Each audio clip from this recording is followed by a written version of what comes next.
All right, everyone. My name is Jay Lanfear, Clover Park Technical College. My colleague, Jody Randall, is joining me this evening. We have, again, glad to be here, the CPTC Security Burrito. We have a special guest, Brian. We have another special guest, Ray, and both graduates of Clover Park, by the way, and then Rob.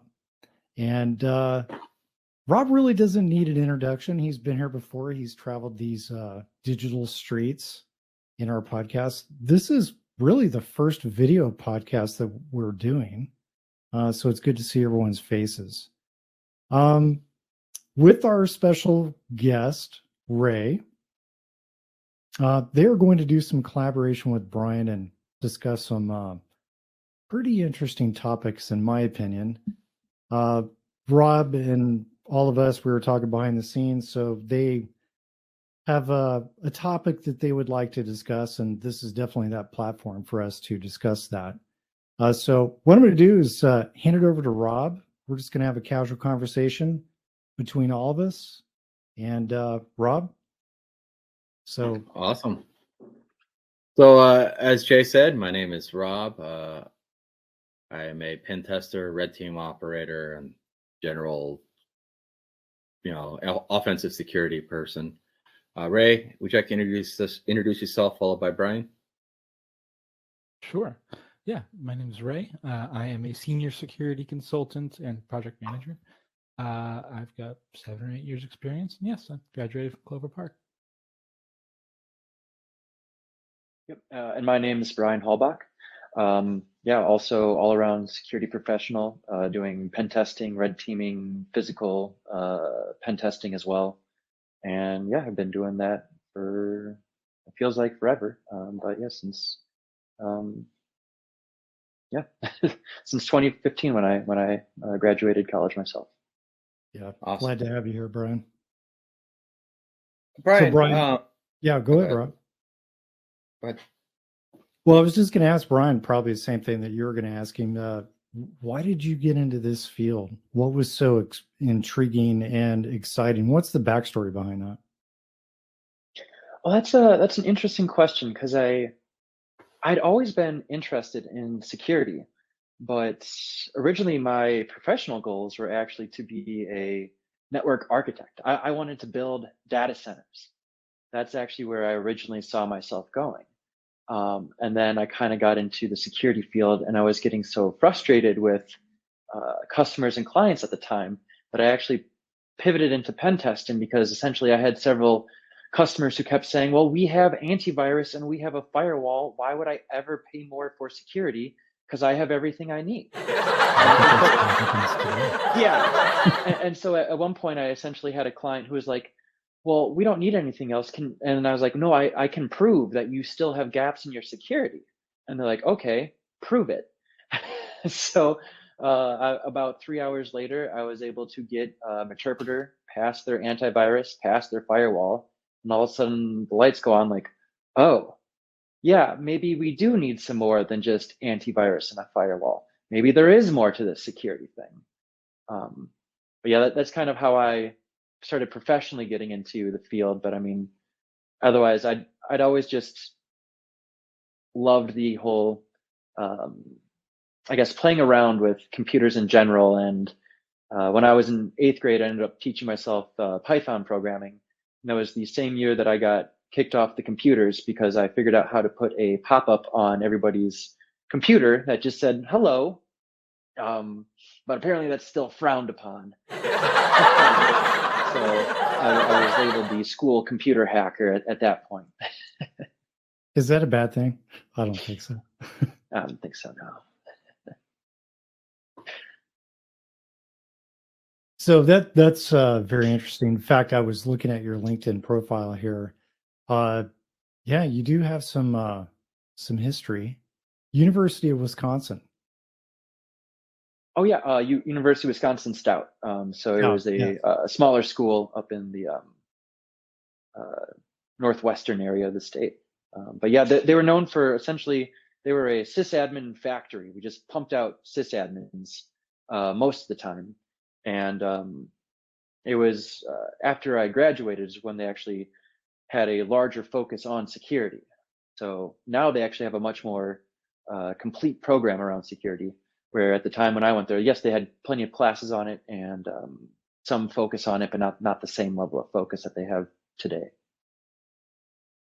Nice. That's a polytechnical school, right?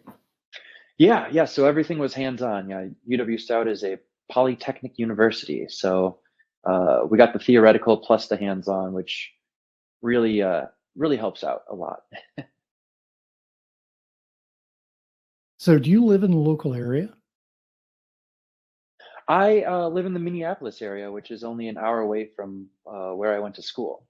Okay. Okay. Well, I appreciate the difference in time zone and making arrangements to join us this evening. No problem. That's a little late Thank back you, there. Brian. Yeah. So, what I'm going to do is I'm just going to hand it over to Rob and just kind of have you guys start a conversation. We're going to sit back and listen. I'm very excited to hear your story. Well, thank you. So, Brian, you've been on ABC News. You've been on other podcasts. I think Darknet Diaries, and you've been on Nightline, ABC News, and those Darknet Diaries surrounding one type of security, which is physical security, like physical penetration testing. While you do other stuff, you're well known for your physical penetration testing skills. Just wanted to talk about how you got into that and why, and then have a bunch of follow-on questions after that. Yeah. I feel like I'd always enjoyed going around and kind of doing the urban exploration side of things. So not necessarily at that point picking locks or anything, but kind of just going and exploring different areas.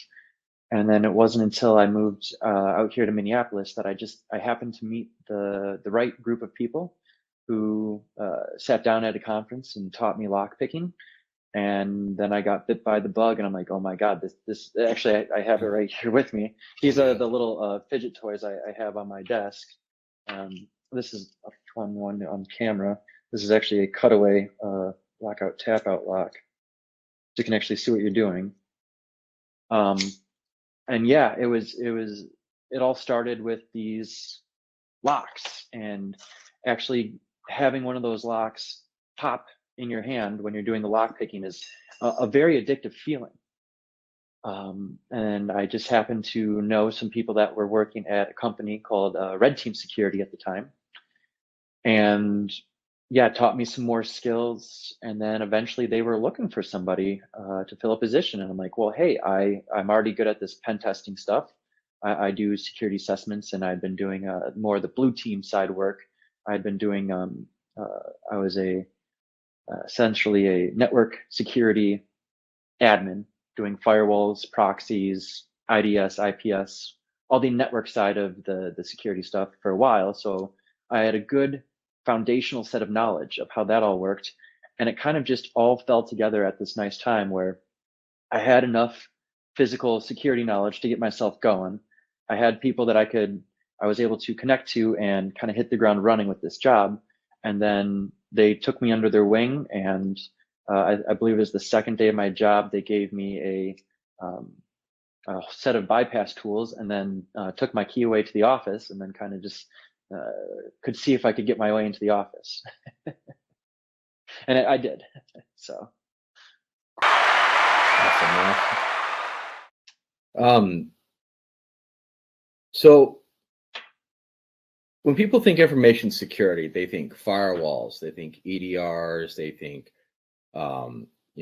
security groups and Active Directory, network products, web application firewalls. How does physical security tie into information security for you?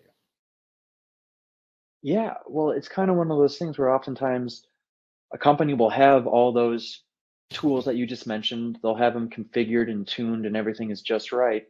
But there's this kind of assumed trust model that when you are inside the building, when you actually plug in an Ethernet cable into an open port that you are now trusted. Yes, there's going to be some level of security, but it is a lot easier to just walk into a building or social engineer your way in, or even use a simple bypass tool to get in and leave a small Raspberry Pi device or a small handheld sized mini computer plugged in than it is to create a multi-week phishing campaign followed by a multi-week reconnaissance campaign to figure out what security tools they're using, and then followed that up with a 1 week spear phishing campaign with the latest EDR bypasses and sandbox bypasses.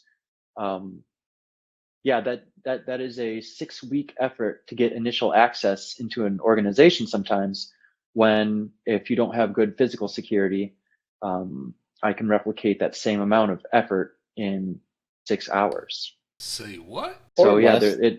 or 6 hours or less. Absolutely. We've run into that plenty of times where, oops, you forgot to lock the door.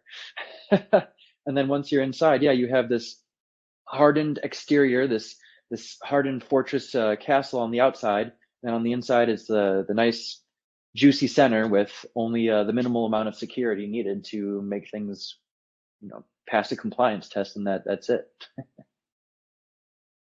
Yeah, definitely see that. And the next thing I'm going to ask you is, I'm going to ask Ray first, because Ray has a different perspective on this than you and I. You and I see eye to eye on the next question, but people often confuse on-site social engineering with physical penetration testing, right? They use those terms interchangeably, right? I'm going to go on site and social engineer, all right, or I'm going to go on site to do a physical penetration test. What's the difference to you, Ray, between an on-site social engineering engagement than an on-site physical penetration test? So I'm coming to Ray's defense. Well, I think that there's two things to really keep in mind here.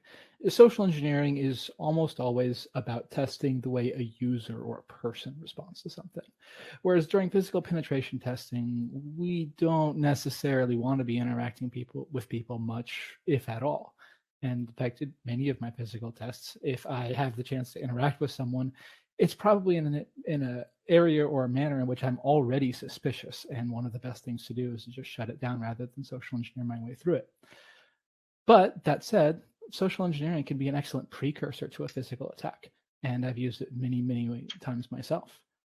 Talking your way into a building so that you can watch the manager enter the keypad pin on the door while they walk you into their office to chat with you about whatever you wanted to chat with them about. Things like that. And those are useful tools, but at the same time, at that point in time, you're focused on the social engineering, the person behind it. I'm not going to try and go rogue, walk off, and get myself caught. I'm going to stick to the person, stick to the goal, and then get out when I have the opportunity.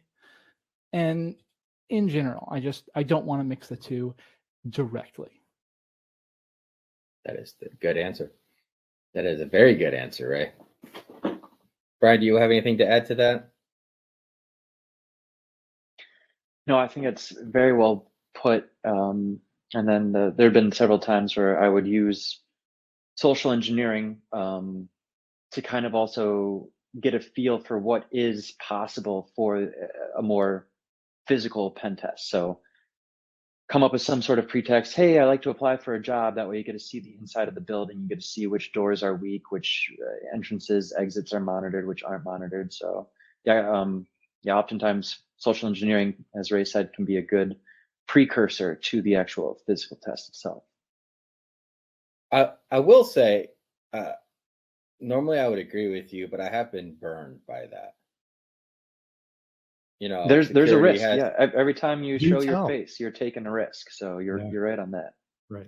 Yeah. I mean, you go in to do a recon mission, right? Or reconnaissance on the building through social engineering. Security sees your face, or sometimes you sign in at the desk. And then the next thing you know, a security guard sees you on the camera later that night or whatever. And hey, that the guy that signed in earlier to see this, right? Because the shifts overlap. I don't know if it's because I have such a beautiful face that people can't forget it very easily or what. But yeah, that has bitten me and burned me in the past. So I typically, if I want to do that, I will make somebody else do it. And the other thing too is that is then if the more times you go on site and the longer you spend on site, the more time the operation has to go, take a hard left instead of going straight. So that's just something I think that too. In general, I think with anything on site, anything where you're doing offensive security testing that might interact with people who don't know what you're doing, there's always going to be risk involved, whether it's social engineering 100%. or physical testing. And you want to minimize the amount of time with risk exposure as much as possible. Yeah, we don't want to go to the hospital with 2 broken ankles, right, Brian? Yeah, that'd be a crazy time. But yeah, also I'd sent people in costumes before, so sent a guy. Oh, this beard that I have right now was dyed gray and then dyed my hair gray, but it was one of those washout dyes. So yeah, I was able to go and do on-site reconnaissance and then wash out all the gray. I was also wearing a completely different type of outfit, and my coworker went in a fat suit, and then, which like up close it looked not very convincing, so he had to try to stay away from people. But that way, if they saw him on camera, they wouldn't be able to kind of correlate the two, because on camera he was wearing a fat suit, and then in person, when he actually did the physical test, he looked a lot different. Yeah. The other thing too is identifying marks. I have tattoos on my arms, which is identifying. So I always try to go in during reconnaissance long sleeve shirts, but that's just that too. So one of the questions that I had is the very same that you've stated. Trying to minimize your time on target is optimal then. Absolutely. So Brian, why don't you walk through one of your most recent methodologies of doing a pen test, and then Ray, I'll have you walk through your methodology as well. Pray tell, we're getting to the juicy stuff here. Yeah. Yeah. So I mean, I guess for physical we're talking methodology for physical pen tests. Yep. So yeah, generally it's going to have to start out with some form of OSINT, going online and just collecting as much information on the target as you can, looking for extra things such as job postings, which can give you insights into shifts, when people are there, when they aren't there. Checking Google Earth is a great source for getting information, but it can be old and outdated. So checking some other sources besides just Google Earth. If it is like a skyscraper or a larger building, oftentimes you can check the county laws, and those plans may be available online.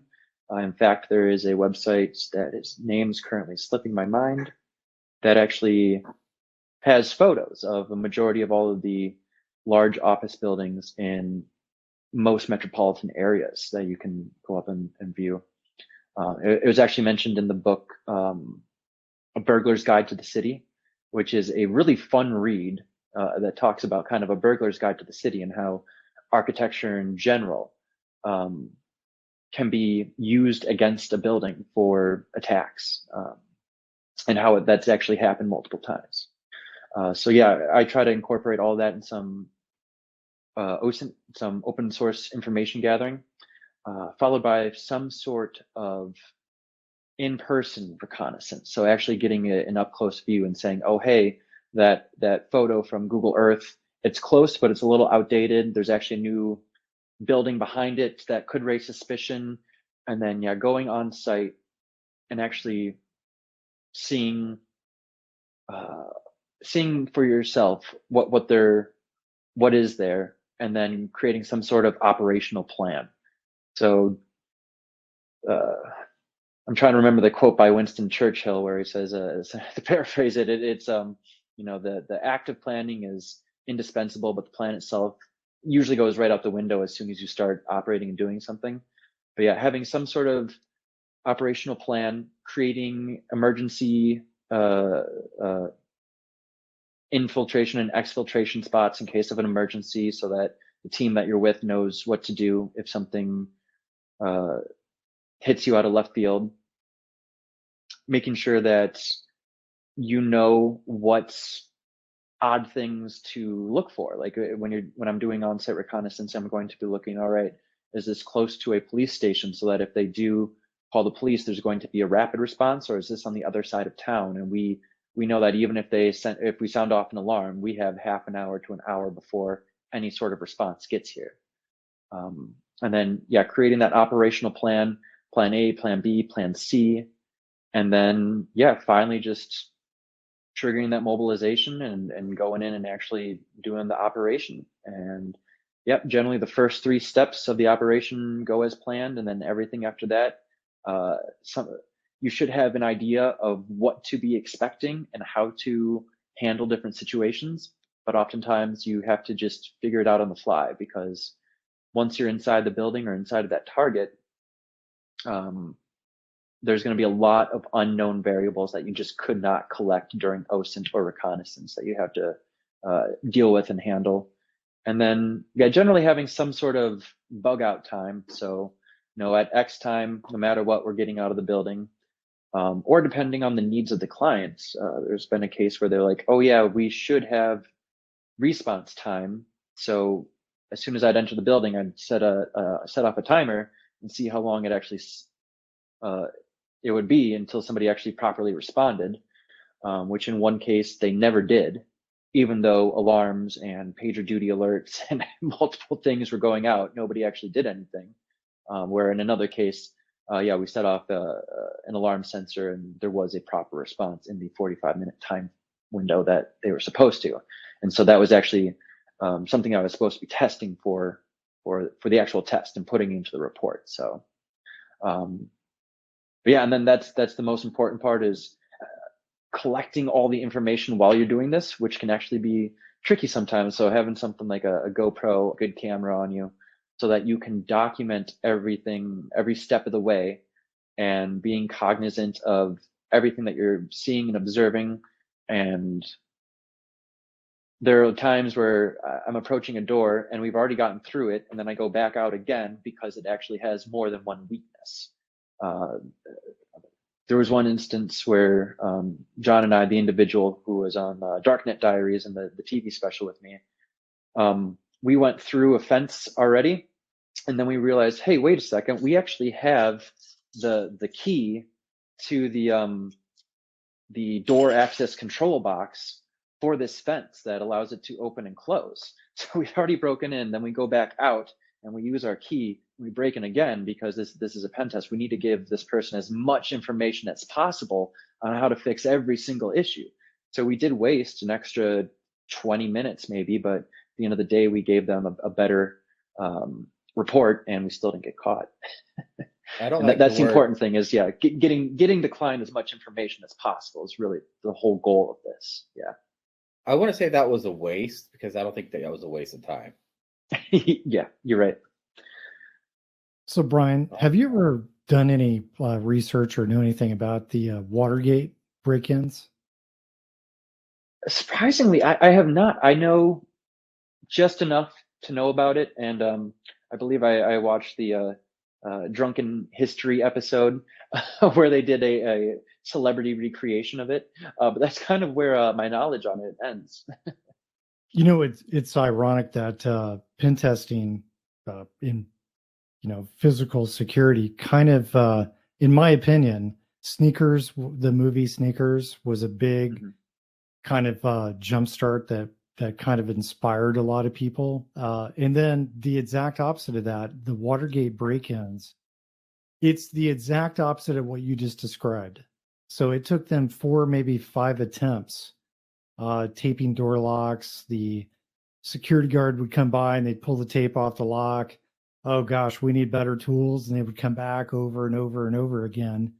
And the only reason why I bring it up is because your description of the diagramming of a building from Google Earth, they use maps to plan that out. They had exit points, I guess rally points in case something went wrong. They could split up and then, meet in a certain area. So it's interesting where they were not successful, but obviously you are with practice. Mm-hmm.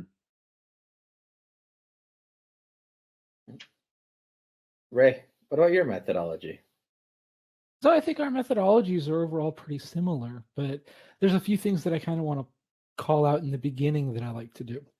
And first off, I think the biggest step that I always do is talk with the client first and go over what their expectations actually are, because I find that people asking for a physical pen test, just like people asking for a network pen test, don't always know what they're asking for and what it is they want.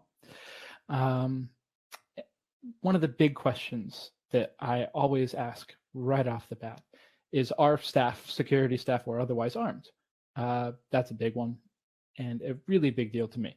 And I just want to carry that forward because one of the first things that I do when we actually get on site and begin the reconnaissance phase, which otherwise looks very similar to what Brian described, is I validate everything that the client told me as soon as possible as part of the earliest part of the engagement. If they told me how many security guards are available, I validate that they knew the correct number, shift times, are guards actually armed, things like that.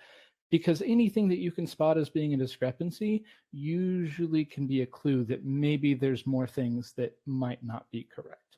And there's always risks associated with that. I like to go in knowing as many possible things as I can. I'll also add in that during one of the early stages, before I get to the proper breach, but after recon, I like to do social engineering as part of the precursor. And that's usually something that I do in first. Whether it be scheduling a job interview on site, if there is such an opportunity available, or showing up with a misplaced Uber Eats delivery, or whatever it may be, showing up on site and just getting a look inside the building, even if all you get into is the front lobby and talk to someone for a chance to the bathroom, can tell you a lot just to get a good proper inside peek and then leave. And ideally, since I recommend all of these physical tests be done with multiple people on site, you use someone who's not going to go and do the actual breach later. For the same reason Brian mentioned earlier, which is you don't want to necessarily have too many faces shown off early on during the social engineering and reuse them during the breach itself. But one of the other things that I like is I actually typically end up doing two sort of breach phases and usually end up breaching at night.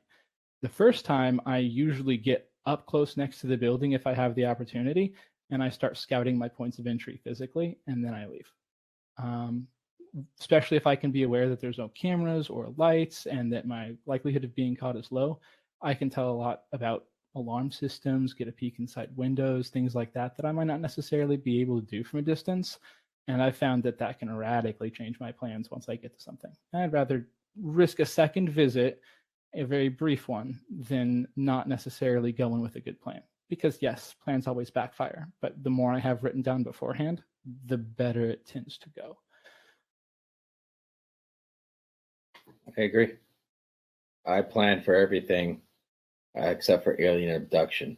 When we go in, I always ask, hey, what happens if this happens? What happens what do you do if this happens? What happens if we get approached by a guard, by an employee? I always have this long list of stuff that everyone knows we go through to make sure that it's good. So now we talked about how to be successful. I think all of us have been a part of some pretty catastrophic failures on physical penetration tests, right? I'll share mine first. A coworker and I were doing a physical penetration test, and this coworker of mine was, and still is, pretty popular in this industry, right? Pretty famous on Twitter, all over podcasts, and we broke into this building during working hours. So the client requested. We walked by the knock. Someone pokes their head out and calls him by the name. And what are you doing here? Oh, you must be doing a pen test. Like, how do you know what? Oh, I follow you on Twitter.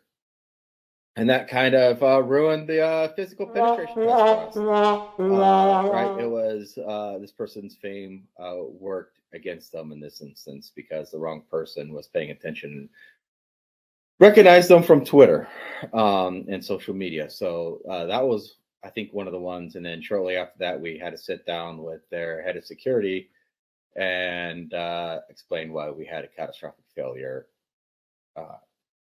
Yeah, so that was interesting because normally they wouldn't stop anyone, but because they knew what this person did for a living, right?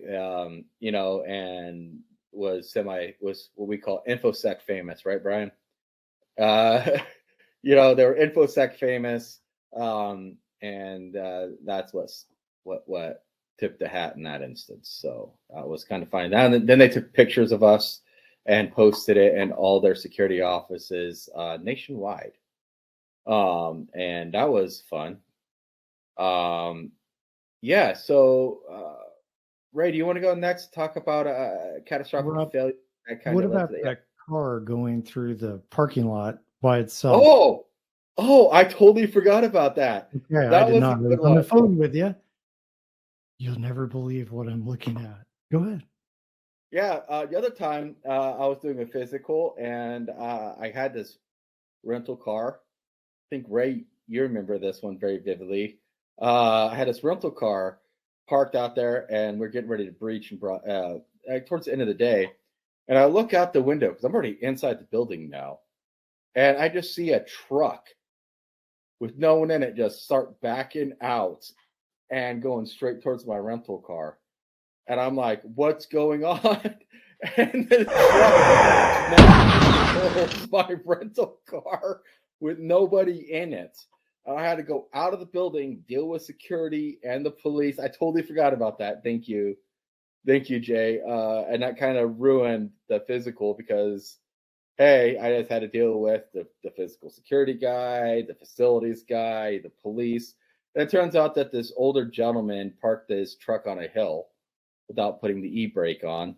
And he got out and slowly started rolling down the parking lot hill and totaled my rental car. And in return, totaled my physical. Yeah, you can't plan for that one. No matter what you do, there's no planning for that one. I don't think I ever heard that one.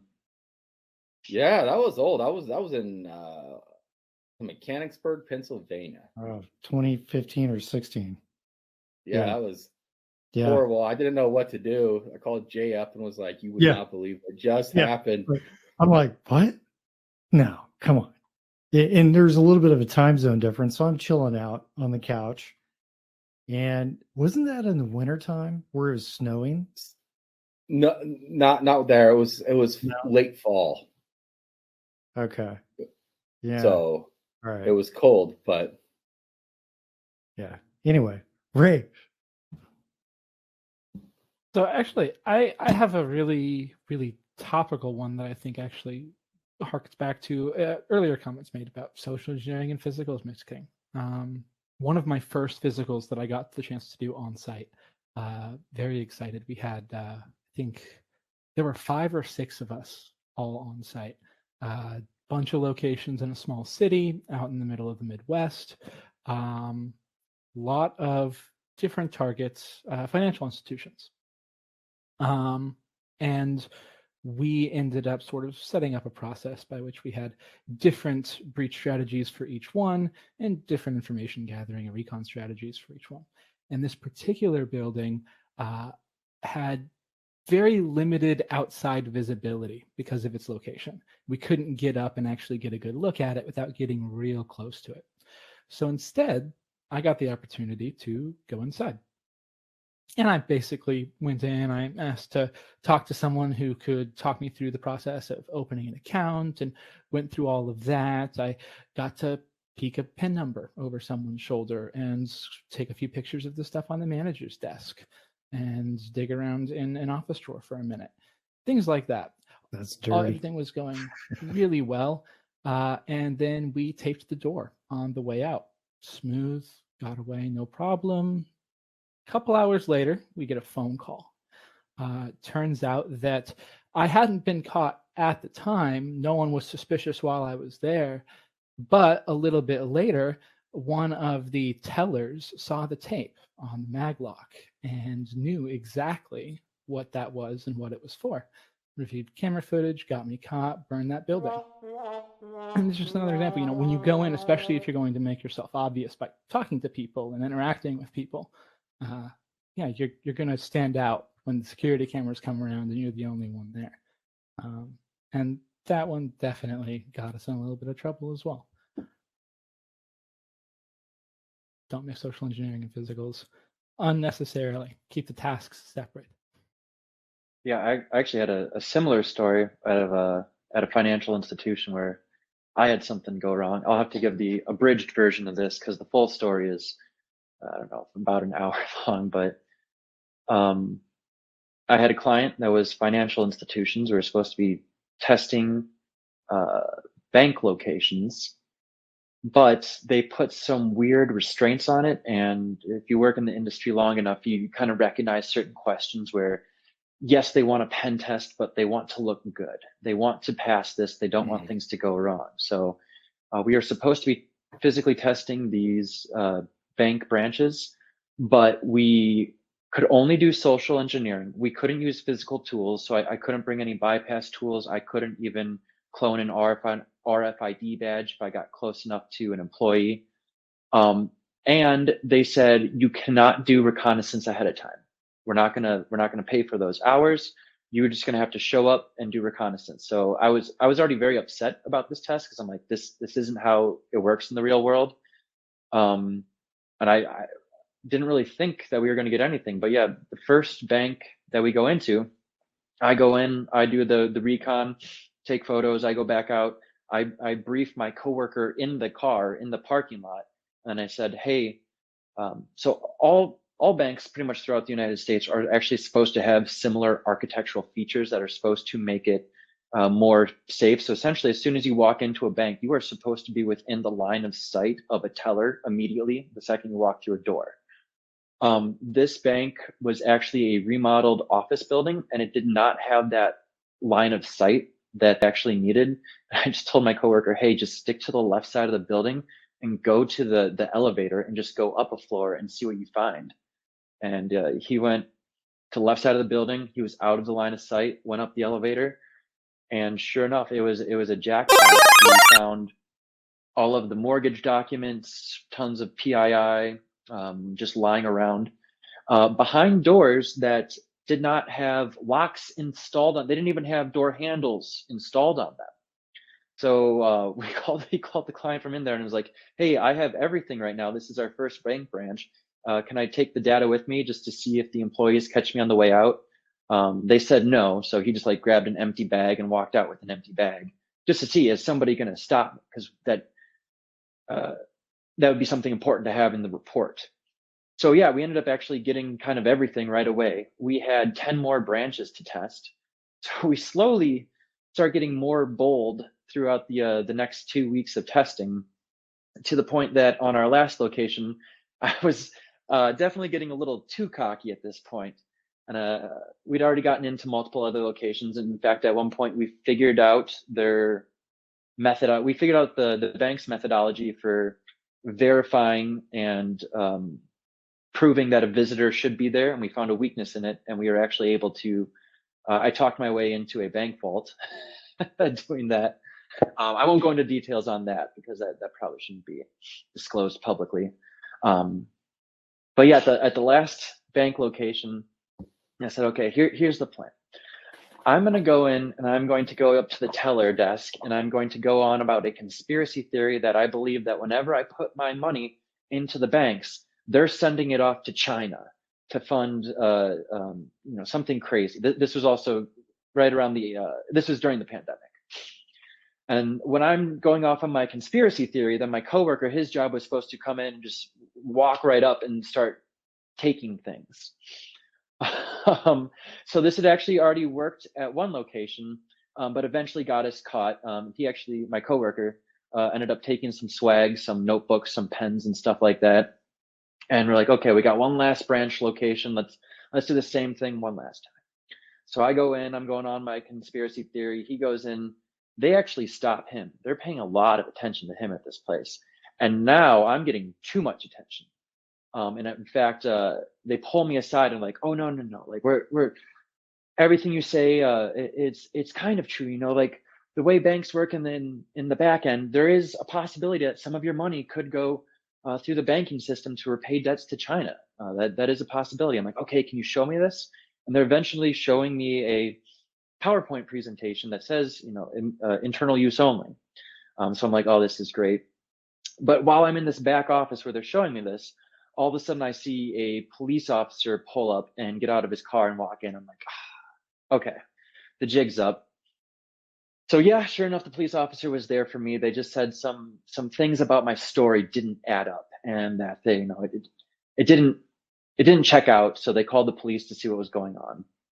At which point, when we're doing all these tests, we have a letter of authorization that has sign off to do all this. We refer to it sometimes as the get out of jail free letter. So last location, it's a Friday. I was like, you know what?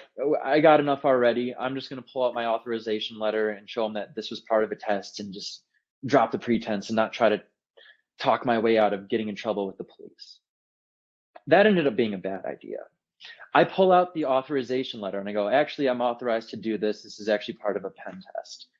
And then the manager of the bank grabs it out of my hand and goes, what? If this was a test, I would know about it. And like literally yelling at me. And I'm like, no, you were being tested. You were part of the test. And I'm trying to convince the police of this also.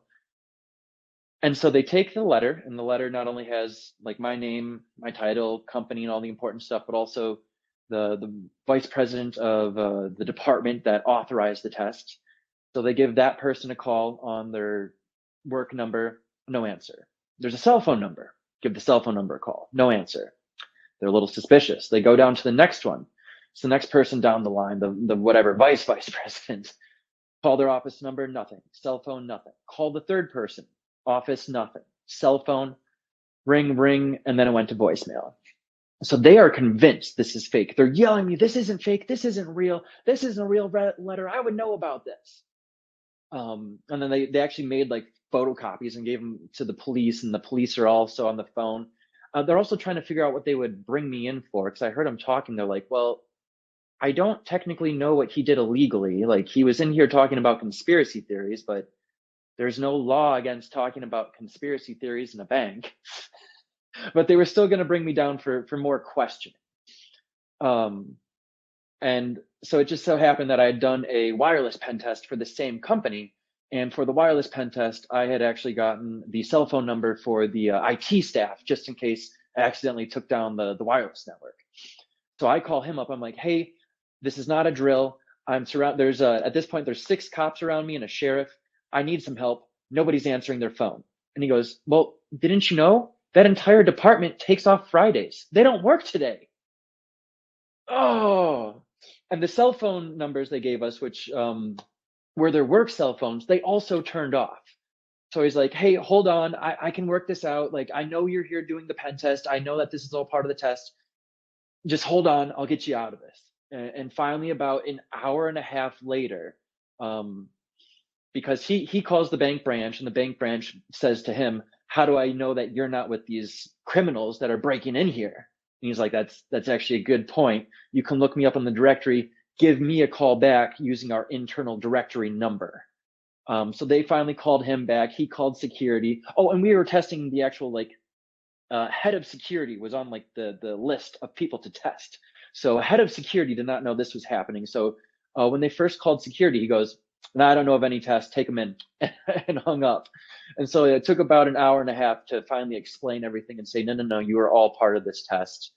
This is an actual thing. You can let him go.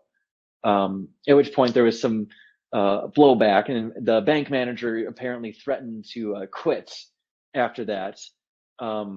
She's like, this is the most unprofessional thing I've ever seen in my entire life. But like in my head, I'm like, we did this same pretext at another location, and they handled it well. Like they quietly got me out of the building without making a scene. They didn't grab my things and wave them and yell in the lobby.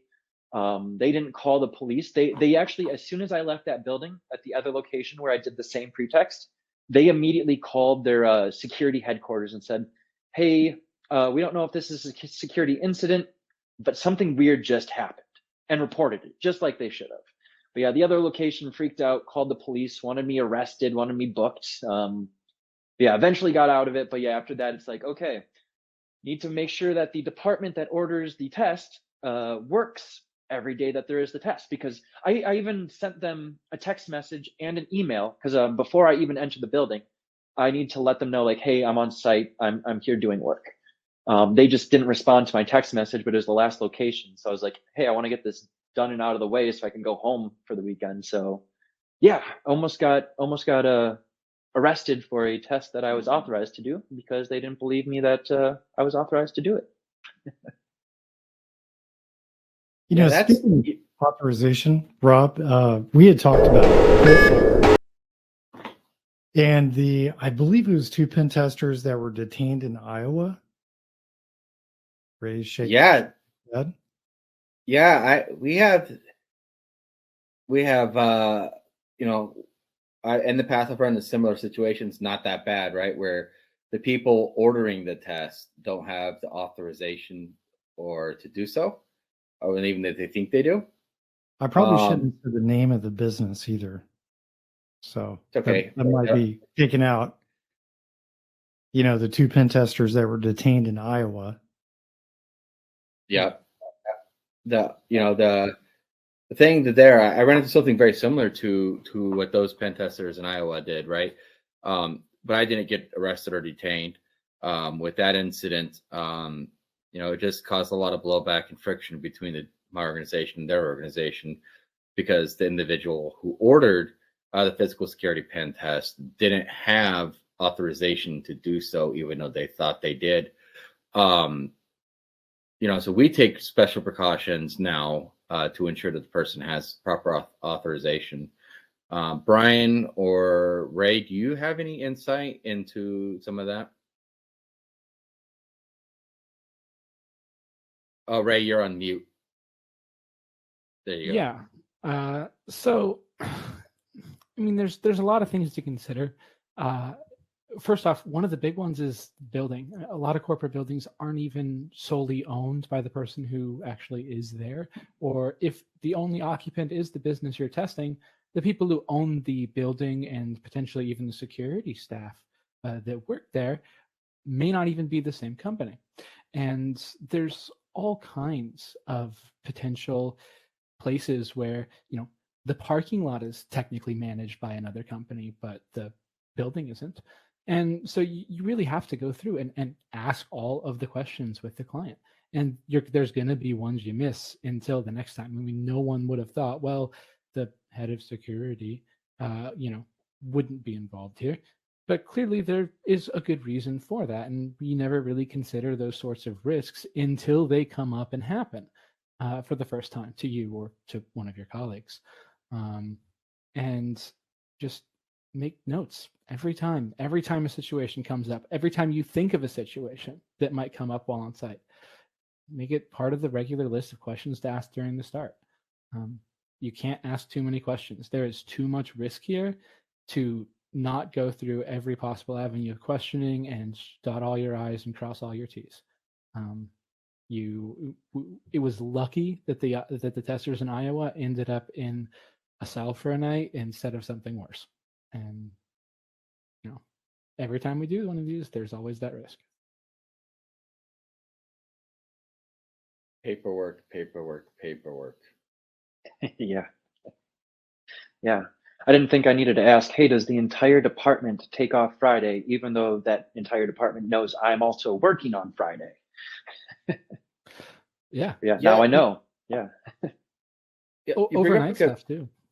Mm-hmm. If we're going to do a breach overnight, I always check, like, hey, we're going to be breaching at 2 a.m. I'm going to call you. If we don't if you don't pick up the phone and answer me, we're not going inside the building. Are you going to be awake at this time? What's all the numbers? And get at least 2 or 3 backups just in case. Yeah, you bring up a good point, Ray, about owning the building. I did a physical and the greater New York area recently, where they rented or leased wings in giant corporate complexes, right? Where we weren't allowed to breach the outside of the building because they didn't own any of the exterior stuff, right? But we could breach their interior to their doors. And so it's very, we had to have that good delineation, because had we breached the outside, right, and not got a PIN code to let us in to, we had to get a PIN code to get into the building so we could get to their area, we would have, potentially been breaking the law. So having that good scoping document and knowing what you can and cannot break into is very important.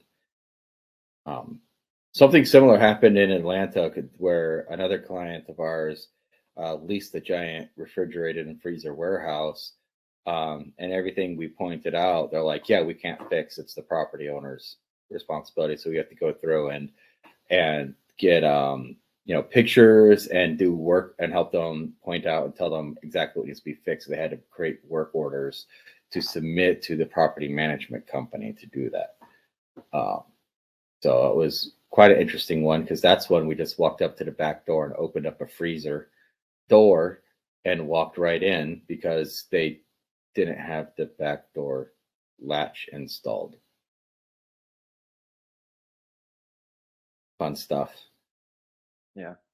Actually, something that I wanted to bring up real quick, because oftentimes we talk about, oh, the client needs to do this, and they need to do X, Y, and Z, and we need to check all this. I've actually run into the issue of an issue with pen testers themselves, where nobody that I'd worked with, but it was a client where I was doing a scoping call, and they're like, well, how much damage are you guys actually going to cause? Because the last time we hired a company to do a physical pen test, they cost about $25,000 in damages. And we're just like, I don't understand that question. Could you explain? And these physical pen testers had the mindset of they need to win no matter the cost. They couldn't, their egos could not stand it if they did not get into the building. So they just took bolt cutters and started going around and cutting locks. They cut through 6 fences. They physically damaged an alarm panel.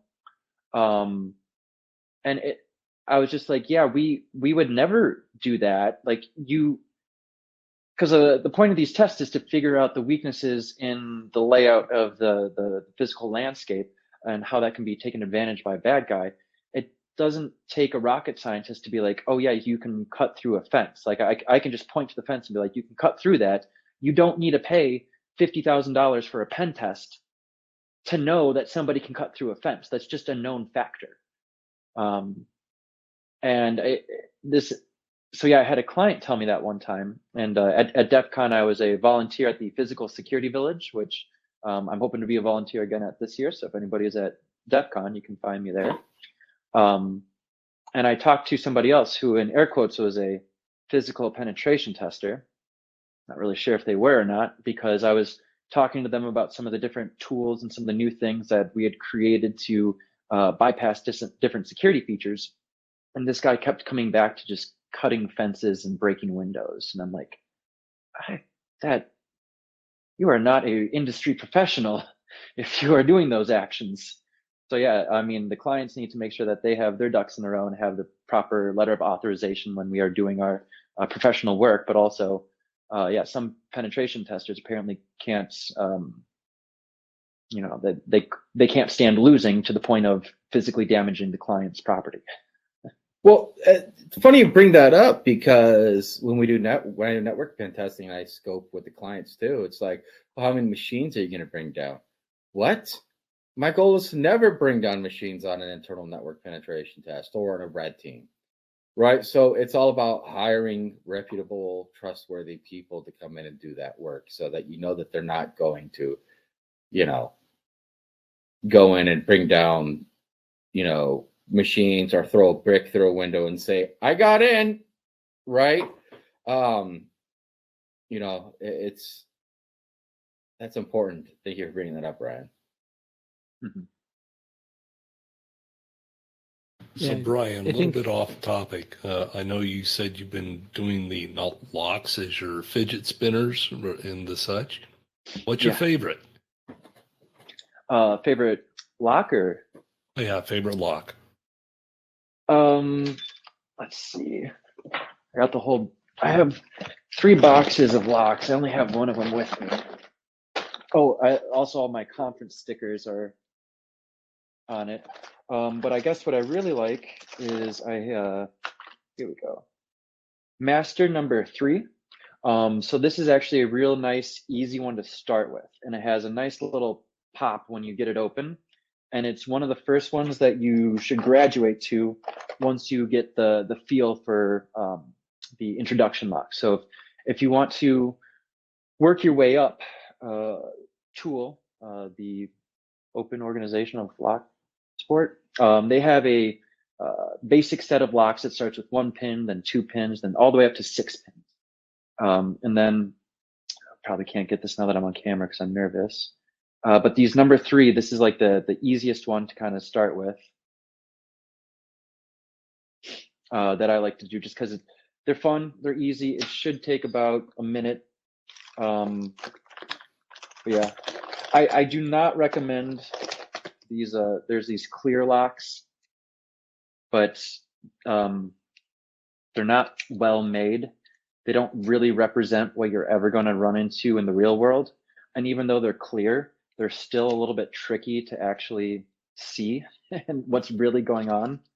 And if you do have the money, you can buy one of these specialty cutout ones. These actually are more expensive though. They run about $60 to $80 online. But yeah, Master Lock number 3, fun, easy intro one. And then there's a lock picking subreddit, and they actually have belt rankings. So you can start at your green belt, then your yellow belt, and work up just like karate belts. And they will actually tell you like the easy to medium to hard to this one's going to take you 3 hours to pick. So you can actually progress through the belt ranking. That is amazing. 3 hours to pick one lock. Yeah. Yeah. Wow. I have a follow-on question, and I will say this: I have never had to pick a lock on a physical test because I just bypass all those doors or locking mechanisms. You okay? Sorry, I dropped my picks on the ground when I was showing them. How many? How often do you pick locks on physical assessments? I count on one hand how many times I've done. Yeah, same here. I think there was just one location where when I finally showed up and did the on-site reconnaissance, I looked at the lock as a big copper lock, which is or brass lock, sorry, which is great for having long-term weatherproof locks. But I looked at it and I just go, oh my God, that's a green belt lock. I should be able to get that in under a minute. So like I had to. And then like I had my coworker take a video of it for the report, and somehow I got super lucky, and I literally like inserted my picks, and then the thing just popped open in 15 seconds. So yeah, I think in total it's been 4. I picked 4 locks for all the physical pen tests that I've done. There's usually not a point. There's too many other ways to get in. So you went Hollywood then with that one then, huh? Yeah. 15 second. Yep. Yeah, 2 things I know are Hollywood: lock picking and hacking firewalls. Hacking firewalls, yes. Especially Palo Alto firewalls. Hacking, yeah. I hacked the firewall in 15 seconds. I need 25 more seconds. 25 more seconds and I'll get this firewall. Like, what? What is this? Yeah, I think I've picked a single door lock on a physical, but I have picked a pretty significant number of like file cabinet drawers and things like Those that. don't count. The real simple stuff. But I don't pick locks for doors. I just pop the small stuff if I really get in someplace and I want to dig around and find data or interesting things for myself. Is it really picking a lock when you just pick all the pins above the shear line and turn the tumbler? Because that's basically what you're doing at that point in time. That are challenged like me, yes. Thank you very much. And I too do not want to be abducted by aliens.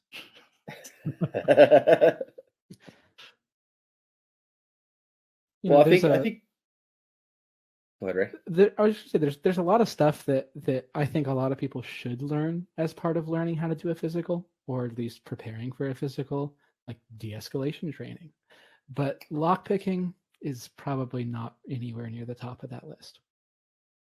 Hold on, I'll be back. I'll go get you the tool I use most during physical penetration testing. We're going to be here. Oh, It's going to be duct tape. Right. Yeah. All right. I think I know what he's going for. I think, but I don't know, because the interesting thing is that with physical pen testing, oftentimes there's a series of like 5 tools that will get you into 95% of the place. Oh yes, I was right. Canned air. I don't know if you're going for that, if you're going to go for an underdoor tool, but I figured the canned air would be yeah, it's going to be up there. Canned air. Get those motion and temperature sensors triggered. Yeah, I was going to say, tell us how it works. Disposable pocket warmers. That's good. So ADA, and fire code has these, magnet locks on the door. So if someone's coming, it automatically unlocks for them. Or I forget what's regulation. Brian could tell you why they have those. But they used to be motion sensors. So whenever it sensed motion, it would trigger to unlock the magnet, right? So you could just pull the door open. But they changed to temperature changing. So since shift in temperature, and what you do is you put the straw on the door or wherever, and you just trigger that, and you see how that's cold coming out there, and that's enough temperature change to trigger that sensor so you can pull the door open from the outside, because it disconnects the magnet, thinking that someone's walking in the inside. I mean, my number one physical penetration testing tool, dust off.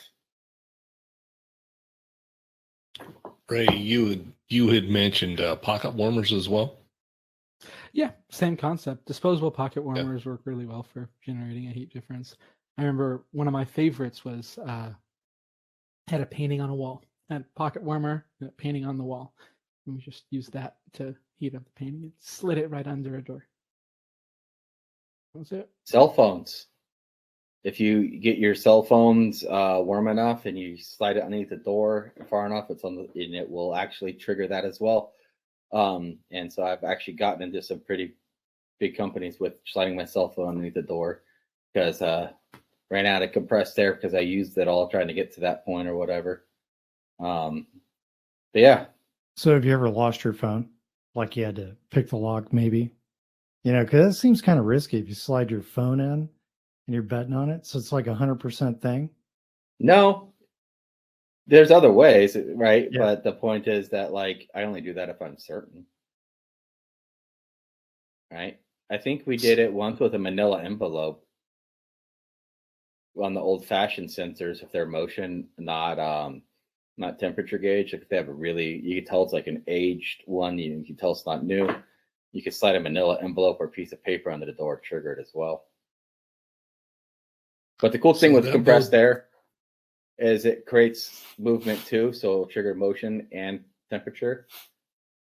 That's why number one tool. So that bodes the question: how much time and effort do you spend on these before you say, "Yeah, I'm done"? Seconds, minutes. Yeah. Not long. If you can't get in that door, there's another door you could get into, guaranteed. You don't want to spend too much time at that breach point. Less than 5 minutes. If you're there after 5 minutes, you're there too long. Go on to the next plan.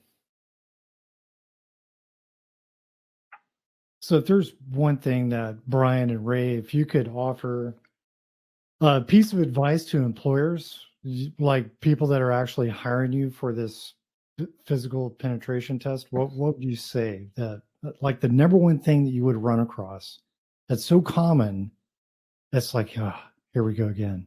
You see it from time after time after time. Ray, you want to go first? I'm still thinking on this one. I have an answer. I have a two-parter, but I'll let these guys answer first. I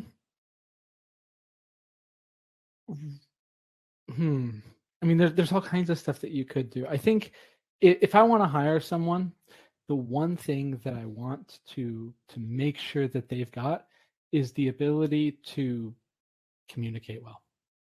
Because if you can actually talk through with the client, with the security guard who catches you, person you have to social engineer, or whatever, you're more likely to get out of the situation okay and probably successful.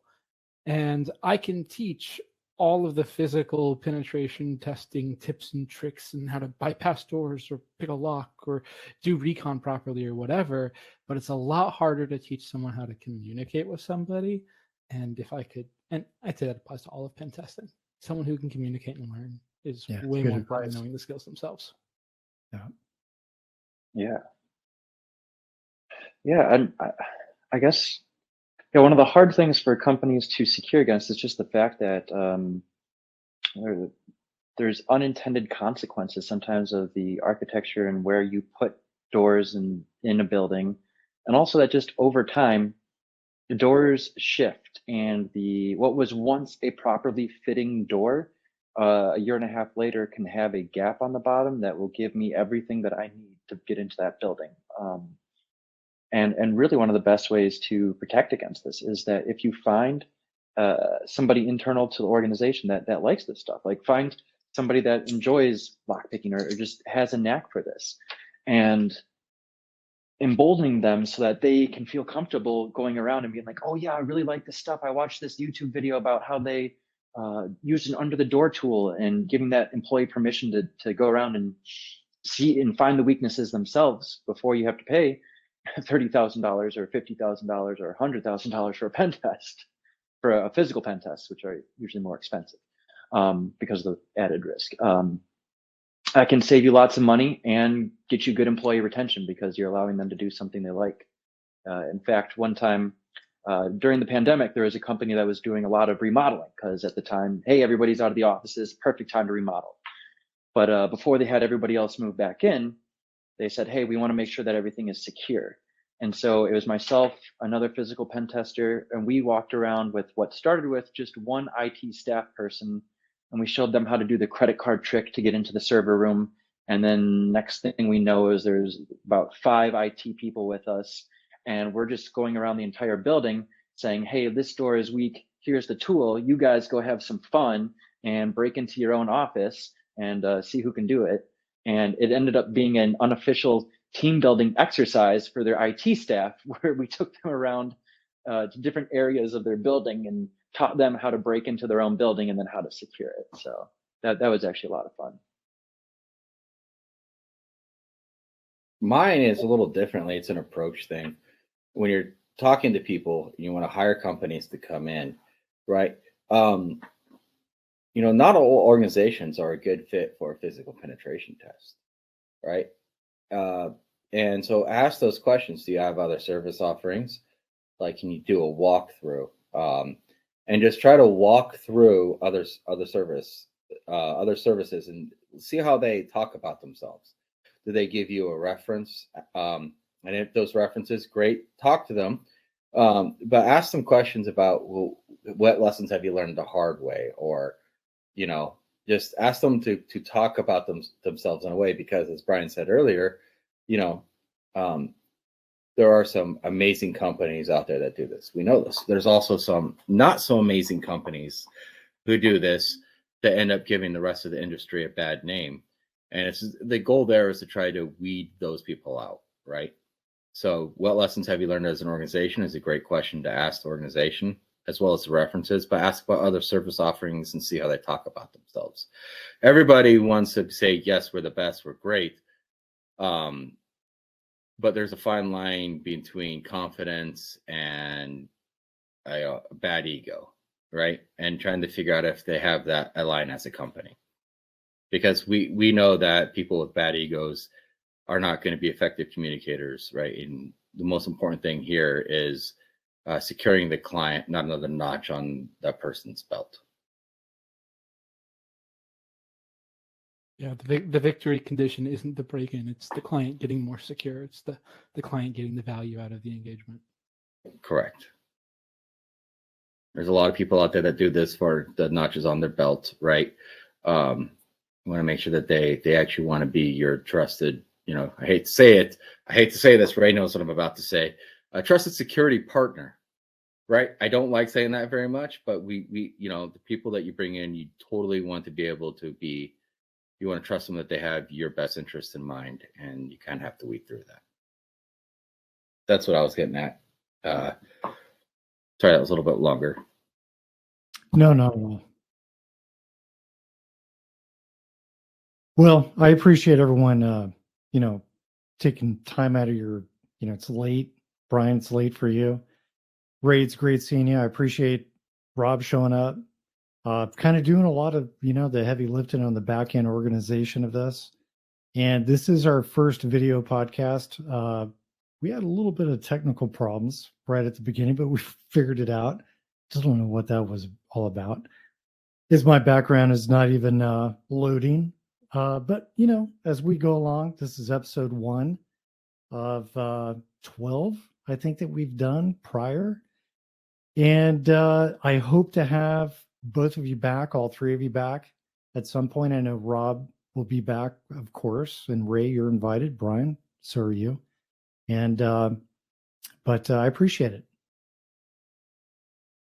Are we going to do an unhealthy plug for DEF CON this year or what? Yeah, so Brian is going to try to volunteer at Physical Security Village. Yeah. And I will be thinking possibly I might be there in person running the Kubernetes Capture the Flag in person. Maybe, possibly. I'll keep all my socials and I'll let everyone here know if I'm going to be there. But if you are there and there's a Kubernetes Capture the Flag, go up to, I think it's going to be in the Walla Sheep Village. Come up and say hi. I'll be there. Sweet.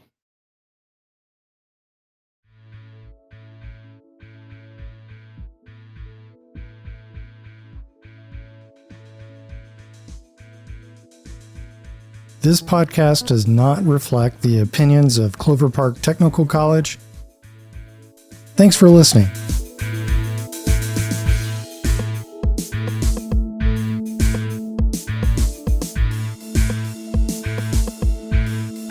Take care, y'all.